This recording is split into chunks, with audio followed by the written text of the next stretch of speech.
Hello friends, welcome to KR magic.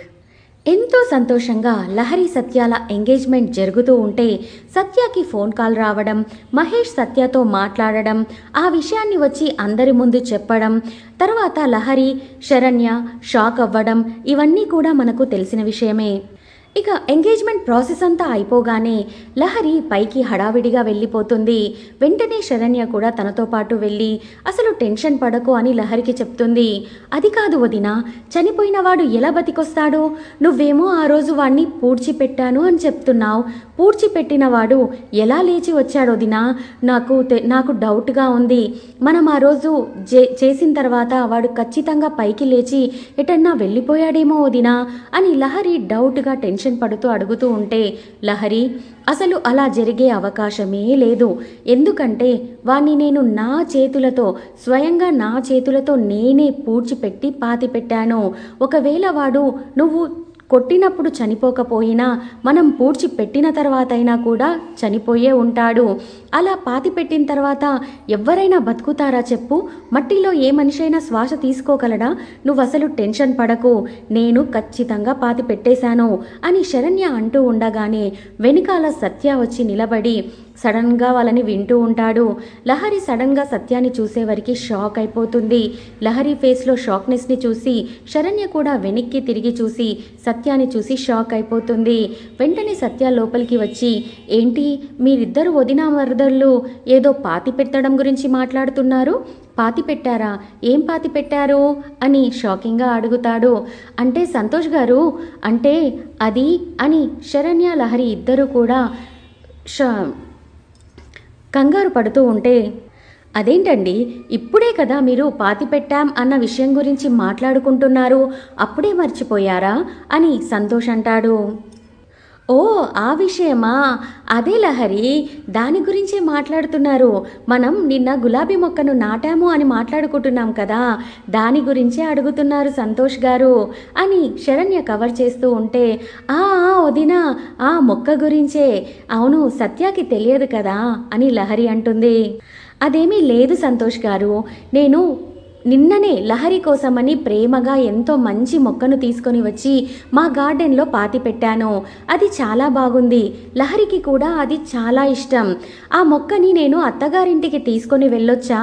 అక్కడ నన్ను దీన్ని తీసుకొని రానిస్తారా అని డౌట్గా అడుగుతూ ఉంటే, తీసుకెళ్ళొచ్చులే, అక్కడ ఎక్కడైనా ప్లేస్ ఉంటే అక్కడ పాతి పెట్టొచ్చు అని నేనే చెప్తున్నాను. మరి ఆ మొక్కను మీ ఇంటికి తీసుకొని రావచ్చా అని శరణ్య అడుగుతూ ఉంటే సత్య, అయ్యో ఇంత చిన్నదానికి అంతలా ఆలోచిస్తున్నారా? మా ఇల్లు చాలా పెద్దది, పైగా మా గార్డెన్ కూడా చాలా పెద్దది. తనకు నచ్చిన చోట ఎక్కడైనా సరే ఆ మొక్కను పెట్టుకోవచ్చు. అదేమైనా పెద్ద చెట్ట ఇక్కడ నుంచి తీసుకపోతే కష్టం అనుకోవడానికి? చిన్న మొక్కే కదా, అక్కడ ఎక్కడైనా పాతి పెట్టుకోవచ్చులేండి అని అంటుంది. ఓ అవునా లహరి, అర్థమైంది కదా, ఇక నువ్వు టెన్షన్ పడకు. ఆ మొక్కని నువ్వు తీసుకొని వెళ్ళొచ్చంట.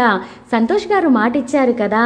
సరే, నీతో ఏదో మాట్లాడడానికి వచ్చినట్టున్నారు, నేను వెళ్తాను అని శరణ్య వెళ్ళబోతూ ఉంటే, అయ్యో అలా ఏం లేదండి, నేను బయలుదేరుతున్నాను, ఆ విషయం లహరికి చెప్దామని వచ్చాను. సరే లహరి, వెళ్ళొస్తాను అని చెప్పేసి అక్కడి నుంచి సత్య వెళ్ళిపోతాడు. లహరికి మాత్రం ఎంతకీ టెన్షన్ తగ్గకపోవడంతో అసలు ఆ మహేష్ బతికే ఉన్నాడేమో, అతనే కాల్ చేశాడేమో అన్న డౌట్ని శరణ్యతో ఎక్స్ప్రెస్ చేస్తుంది. అప్పుడు శరణ్య అది సాధ్యం కాదు అని చెప్తూ ఉంటే, వదినా ఒక్కసారి ఆలోచించు, ఆ సత్య పోలీస్ ఆఫీసర్, అంత పెద్ద పోలీస్ ఆఫీసర్ తన తమ్ముని గొంతుని గుర్తుపట్టడా? ఒకవేళ ఆ గొంతు మహేష్దే అయితే మరి నువ్వు పాతి పెట్టింది ఎవరిని?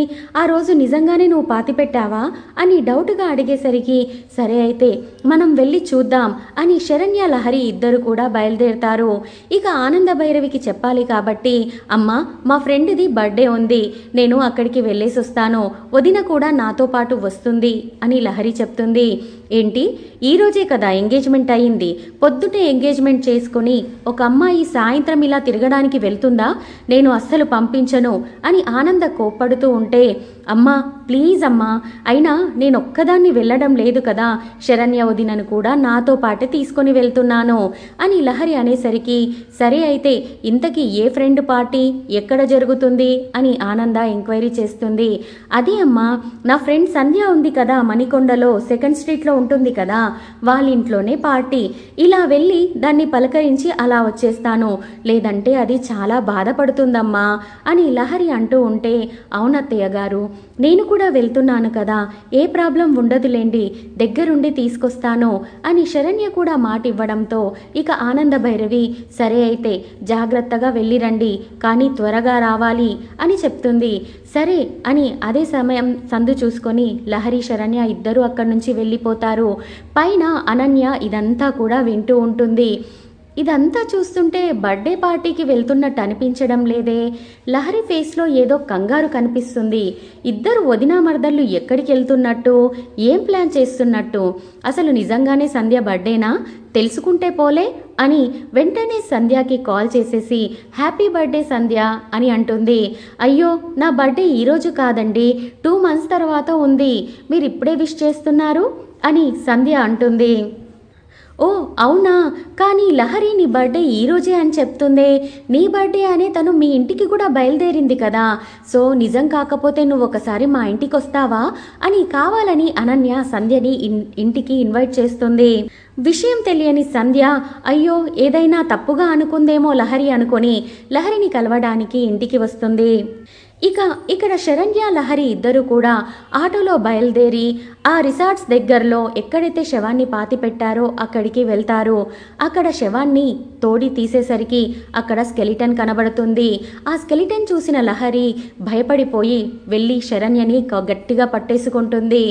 అప్పుడు శరణ్యతో అయ్యో వదినా చూసావా, ఇది మహేష్ శవం కాదు, ఇడ మహేష్ గాడు లేదు, వాడు మనని మోసం చేశాడు అని అంటూ ఉంటే, అయ్యో పిచ్చి లహరి, శవం ఎప్పుడు శవంలాగే ఉంటుందా, వీడు మహేషే, ఈ శవాన్ని అక్కడి నుంచి తీసి ఇక్కడ పాతి పెట్టింది నేనే, ఎవరికైనా అనుమానం వస్తుందేమో అనే కదా ఆ రోజు ఆ ప్లేస్ నుంచి మార్చి ఈ ప్లేస్లోకి తీసుకొని వచ్చాను, శవం అలాగే ఉండదు, వాడే స్కెలిటన్లా మారాడు అని శరణ్య చెప్పేసరికి లహరి కన్విన్స్ అవుతుంది. మరి పొద్దున కాల్ చేసింది ఎవరో దినా అని లహరి అంటూ ఉంటే, చూడు లహరి, మనం ఇప్పుడు చాలా జాగ్రత్తగా ఉండాలి, ఎవరో కానీ మహేష్ గురించి నిజాలని బయట పెట్టడానికి ప్రయత్నిస్తున్నారు, మనల్ని ఇందులో ఇరికించే ప్రయత్నం కూడా అయ్యుండొచ్చు, అందుకే మనం ఆచితూచి అడుగేయాలి, ప్రతి చిన్నదానికి నువ్వు కంగారు పడ్డం మానేయాలి, జాగ్రత్తగా గుర్తుపెట్టుకో సరేనా అని చెప్పేసి, సరేలే ముందైతే ఈ శవాన్ని పూడ్చిపెట్టేసి మనం వెళ్ళిపోదాం, ఎవ్వరు చూడకముందే ఇక్కడి నుంచి వెళ్ళిపోవాలి అని మళ్ళీ అక్కడే ఆ మట్టినంతా తోడేసి వాళ్ళు ఇంటికి బయలుదేరుతారు. ఇక లహరి శరణ్య ఇంటికొచ్చే లోపే అక్కడికి సంధ్య కూడా వచ్చేసుంటుంది. అప్పటికే మిడ్-నైట్ కూడా అయ్యుంటుంది. ఆనంద భైరవి బయటికి వచ్చి లహరి శరణ్యల కోసం వెయిట్ చేస్తూ ఉంటే సంధ్య అటుగా వచ్చేసి, అదేంటి సంధ్య నువ్వు ఇక్కడున్నావేంటి, ఈరోజు నీ బర్త్డే కదా, హ్యాపీ బర్త్డే అని ఆనందభైరవి చెప్తూ ఉంటే, అదే నాకు కూడా డౌట్గా ఉందా ఆంటీ, ఈరోజు నా బర్త్డే అయితే కాదు, మరి లహరి ఎందుకు అలా చెప్పిందో నాకు తెలియదు అని సంధ్య షాకింగ్గా చెప్తుంది. అప్పుడే శరణ్య లహరి ఇద్దరూ కూడా బయట నుంచి రావడాన్ని గమనించిన ఆనంద, ఎందుకు వీళ్ళు ఇలా చెప్పారా తెలుసుకోవాలని, సంధ్య నువ్వు వెళ్ళి ఆ స్తంభం చాటున దాచుకో, తర్వాత నేను పిలిచినప్పుడే బయటికి రావాలి అని కండిషన్ పెట్టేసరికి సంధ్య వెళ్ళి సైడ్కి దాక్కుంటుంది. అప్పుడే లీలావతి కూడా బయటికి వచ్చేస్తుంది. ఇక అనన్య కూడా ఈ సీన్ చాలా బాగుంటుంది అనుకొని పైనుంచి ఎంజాయ్ చేస్తూ ఉంటుంది. ఇక లహరి శరణ్యలు ఆనంద భైరవి దగ్గరికి రాగానే, ఏంటమ్మా మేము వచ్చేస్తామని చెప్పాం కదా, ఎందుకని నువ్వు మా కోసం ఇలా వెయిట్ చేస్తున్నావు అని లహరి అడుగుతుంది.